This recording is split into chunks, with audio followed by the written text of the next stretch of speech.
A ver, permítanme poner sobre la mesa el tema de hoy. Ayer el presidente aseguraba que las acusaciones de que se está militarizando al país al darle tareas civiles a las Fuerzas Armadas carecen de toda lógica. Él mencionaba que los integrantes de la Secretaría de la Defensa Nacional, de la Marina, están ayudando en acciones de desarrollo, de bienestar y también de paz, lo que refrenda su lealtad a las instituciones civiles. ¿Qué me dicen? ¿Verdaderamente es así, Raúl? Bueno, a ver, hay que revisar lo que ha sucedido y me gustaría que nos pudiéramos remitir a lo que sucedió antes precisamente de que protestara como presidente, ¿sí? Donde aseguraba que el ejército regresaba a los cuarteles. Ustedes se acordarán seguramente de ese ofrecimiento de campaña, ¿sí?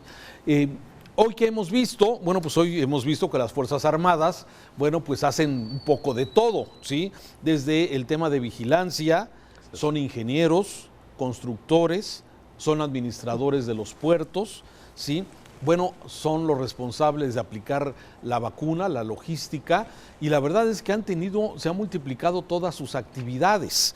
Entonces, de alguna forma son como dos visiones que se ve. Por un lado, hemos visto la creciente, como se comentaba ayer, Magda, la creciente presencia de las Fuerzas Armadas en casi toda la vida pública de este país. Ayer dábamos algunas hipótesis de por qué pensamos que está ocurriendo, pero de que están ocupando actividades que correspondían anteriormente al orden civil, sin duda, ¿sí? Esto el presidente no lo ve como una militarización del país. Hay quienes ven que sí. A ver, en este sentido, y déjame retomar esta parte, Raúl, ¿qué tan normal es que el ejército esté involucrado no nada más en las tareas de seguridad pública, sino en tareas administrativas? Víctor, ¿qué tan normal es que no es que se esté militarizando el país, es que se está militarizando la administración pública? Sí, no, definitivamente no es algo normal ni deseable, ¿no? Hay que ver también la historia de los países en América Latina y la presencia que ha tenido el ejército y la manera como han determinado la vida de muchas naciones en América Latina, los golpes de Estado, la militarización, todo eso y lo que nos ha dejado. Es un tema delicado ciertamente, pero también me llamó la atención mucho la concepción que tiene el propio presidente de lo que él considera militarización.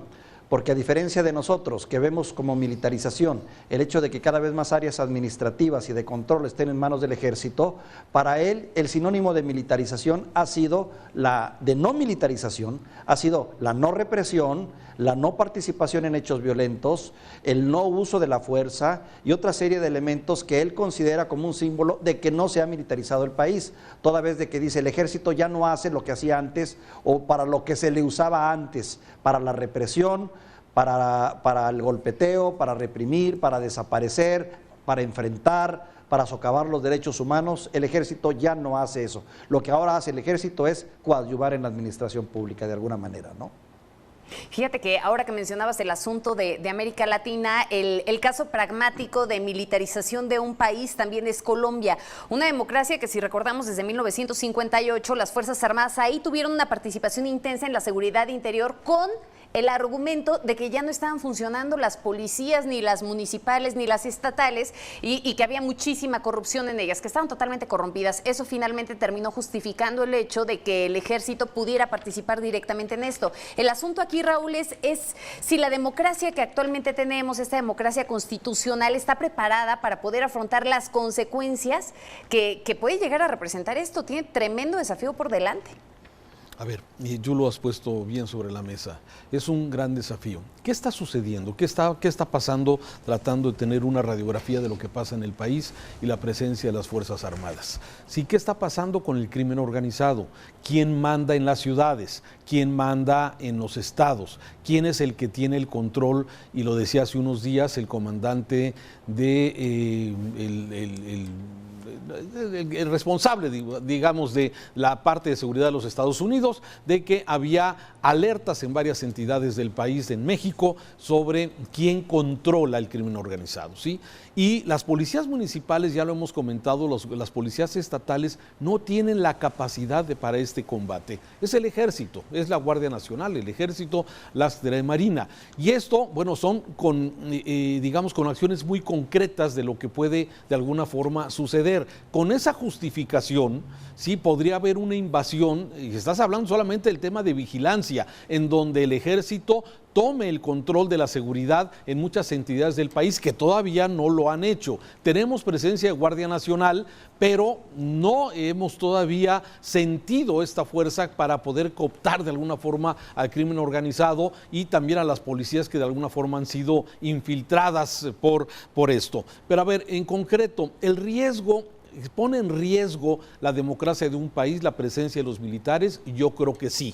Me parece que estaríamos tomando una ruta errónea en donde hoy se le dan facultades al ejército para hacer muchas actividades de carácter civil, pero su omnipresencia que está teniendo en todo el país, pues la verdad es que es muy fácil de alguna forma dar ese pequeño salto, y eso es lo que observan lo que observan los especialistas de derechos humanos, esa delgada línea en donde se puede pasar de un sistema democrático como el que tenemos endeble, débil, sí, con una institución tan fuerte, tan bien reconocida, porque déjame decirte, el ejército es una de las entidades que tiene la mayor confianza de la población a pesar del poco contacto que tenemos con ellos. Sí, sin embargo, la gente tiene una gran confianza en esto. Sí, Víctor. 35%, Raúl, 35% se supone que es el promedio del territorio del país que está involucrado o que está fuera de control. Según dicen los americanos, habría que analizarlo más en detalle. No creo que es una exageración, pero bueno, ellos hablan de ese porcentaje. Pero déjame decirte algo, Raúl, la prueba está en los presupuestos. Mira, la SEDENE en el 2021 tiene uno de los presupuestos más grandes que ha recibido en la historia cualquier ejército de nuestro país, 112,000 millones de pesos. En comparación con los 18,000 millones de pesos que recibió en el 2020. Ahora, habría que ver que sus funciones están atacando dos grandes problemas en este país. Por un lado, el de la seguridad, que tiene que ver con ya lo que hemos platicado, pero por otro lado, el tema de la corrupción. El tema de la corrupción va ligado mucho y por eso se justifica la presencia del ejército en algunas áreas administrativas claves, como es el caso de los puertos, por ejemplo. Y el tema de la seguridad, bueno, por razones obvias, por el mal funcionamiento de los policías. Pero déjame decirte también algo. Sí se ha invertido en este país en policías, ¿eh? Sí, los gobernadores sí han invertido, se han gastado millonadas en lo que tiene que ver con la capacitación de policías. Se ha tratado un poco de solventar eso, pero desafortunadamente no ha funcionado. Y no ha funcionado, te voy a decir por qué, por dos razones fundamentales. Uno, la capacitación que se les da no es del todo adecuada, lo vimos en Tulum. Se les enseñan aspectos teóricos, se les enseñan aspectos de civismo, de derecho, pero no se les enseña el roce, el contacto, lo que realmente tienen que enfrentar. Y por otro lado también enfrentamos el dato de los mandos. Muchas veces los mandos que están al frente de estas instituciones también no son los más adecuados. Es el recomendado del gobernador, es el amigo del presidente municipal, gente que podrá tener muy buenas intenciones, pero que no está capacitada. Entonces esos son dos factores que determinan en algún sentido que no tengamos policías adecuados. No te digo la falta de carrera, porque también es un problema que se da en la policía civil. No hay una carrera oficializada. Corren a un policía y no tiene a dónde seguir ni nada. Pero ¿no te Adelante. parece ahora que mencionabas este asunto de los militares y de los recursos y demás que bueno, pues ahora se les han destinado, dado que están encargados de muchas actividades, pues ¿no te parece que eso al mismo tiempo no los exime de la misma corrupción que se ha vivido en otras ocasiones? A ver, estamos hablando que justamente el Ejército, la Marina, las Fuerzas Armadas son de los que menos transparencia tienen. Y además era una de las partes que se criticaban cuando se hace el anuncio de que finalmente también el propio Ejército es quien se va a encargar de administrar tanto el aeropuerto de Santa Lucía como ahora el Tren Maya. No, definitivamente sí hay que recordar que es nuestra última red de protección, nuestra última red de protección en cuanto a seguridad que tenemos. Si se nos corrompe y se nos viene abajo, no sé a dónde iríamos en materia de seguridad. Pero también hay que decir algo, el Ejército también es una de las instancias más obscuras en cuanto a materia de información y transparencia. Claro. No rinden cuentas. La prueba está en lo que pasó en Tulum. Yo todavía ayer tenía la duda si realmente había habido no en Tulum, perdón, en Guatemala, en el caso de Guatemala, si realmente había habido un arma. Se había dicho que había habido un arma, que alguien había sacado un arma en ese automóvil donde perdió la vida este joven Elvin. que eso le daría un giro total a la investigación. Después salió y trascendió que se les ofreció $1,000,000 a la familia para calmarlos, cosa que, bueno, pues ya te acusa, ¿no? Ya te pone en el banco de los acusados. Pero eso te habla de la no transparencia. Pocas veces sabemos realmente qué hay detrás de las acciones del ejército mexicano.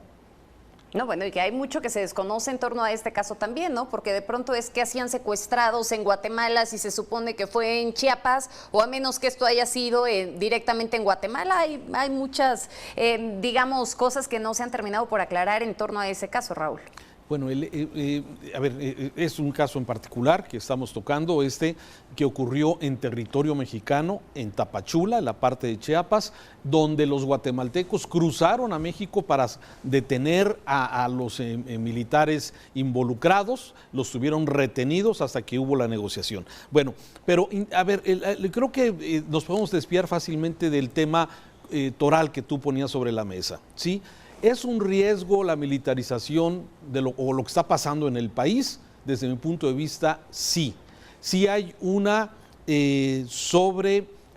ocupación de otras actividades en este momento de carácter civil por parte del ejército. ¿Puede representar un riesgo en el futuro? Sí, desde luego, a pesar de que, bueno, algunas personas en México no se molestarían, de acuerdo a la encuesta del INEGI, que ya hablabas de esta encuesta de seguridad, sí, es brutal. El 40% de las personas piensan que pues no estaría mal un gobierno militarizado. Creo que este porcentaje importante, a pesar de que la mayoría lo rechazaría, pero me parece que es porque no tenemos algo muy a la mano.